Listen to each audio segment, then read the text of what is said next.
Tumeona mkono wake Bwana. Madame, Monsieur, bonsoir. C'est vendredi, bienvenue à votre programme US et les vendredis.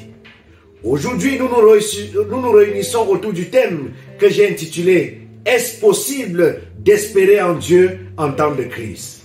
Les Saintes Écritures, dans le livre de Psaume chapitre 42, le verset 6 dit ceci.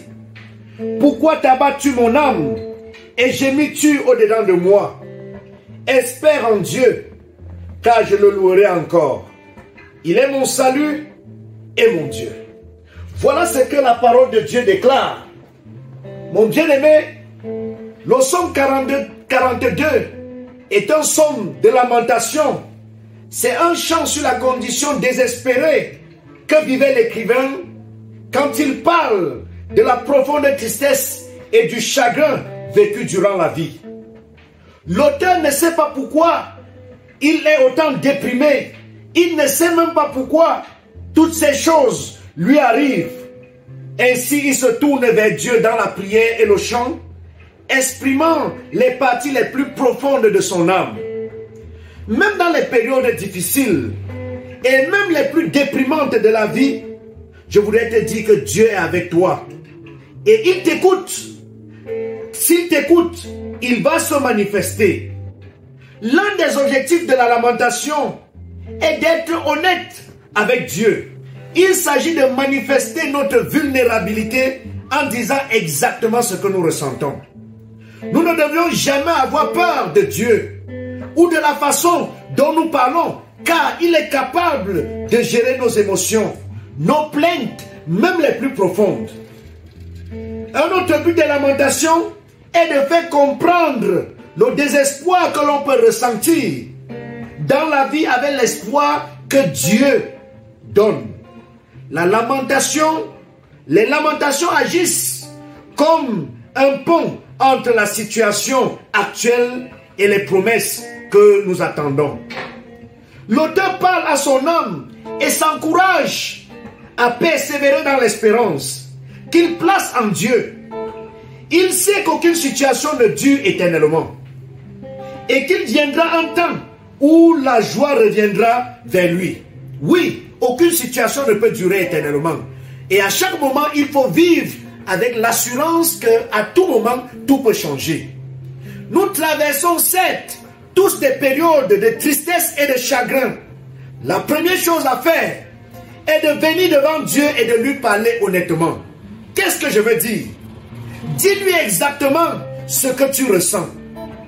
La deuxième étape, souviens-toi des promesses qu'il t'a faites à travers sa parole. Rappelle-toi combien il t'aime et il se soucie de toi. Finalement, il faut s'obliger à mettre son espoir en Dieu. Il faut que tu t'obliges à mettre ton espoir en Dieu. Lance-toi des chants de louange en dépit même de la situation actuelle. Je sais, mon frère, ma soeur, que tu endures des moments difficiles de ta vie et que tu ne sais à quelle scène te vouer. Je voudrais ensemble dire cette prière pour toi. Seigneur, il m'est facile d'être inquiet concernant les circonstances de ma vie. Aide-moi à me souvenir quotidiennement que tu contrôles toutes choses. Aujourd'hui, j'ai confiance en ta providence, ta protection et en tes plans pour moi. Parce que je sais que tu te soucies de chacun de mes besoins et de mes désirs. Je sais que je peux me reposer en toi. S'il te plaît, Seigneur, accorde-moi ta paix, alors que je te donne le contrôle de ma vie. Au nom de Jésus-Christ. Amen. Oui, mon frère, ma soeur, certainement la question demeure. Comment peut-on placer son espoir en Dieu aujourd'hui? Je vais te proposer trois choses. La première, en ayant confiance en sa capacité à subvenir à tes besoins. faut croire que Dieu peut subvenir à tes besoins. Deuxième chose, en lui confiant tes inquiétudes concernant ton avenir. Et troisième chose, en croyant qu'il fera des choses extraordinaires pour toi. En croyant qu'il est ton Dieu, quoi qu'il arrive. Si aujourd'hui tu pleures, rassure-toi que demain tu vas sourire.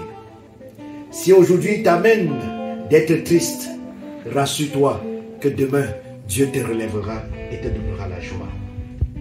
Je prie que l'Éternel t'accompagne dans ces moments difficiles, tel un Père, qu'il t'offre son amour et qu'il accomplisse ses promesses dans ta vie. Que l'Éternel te bénisse et à vendredi prochain, au nom de Jésus. Amen.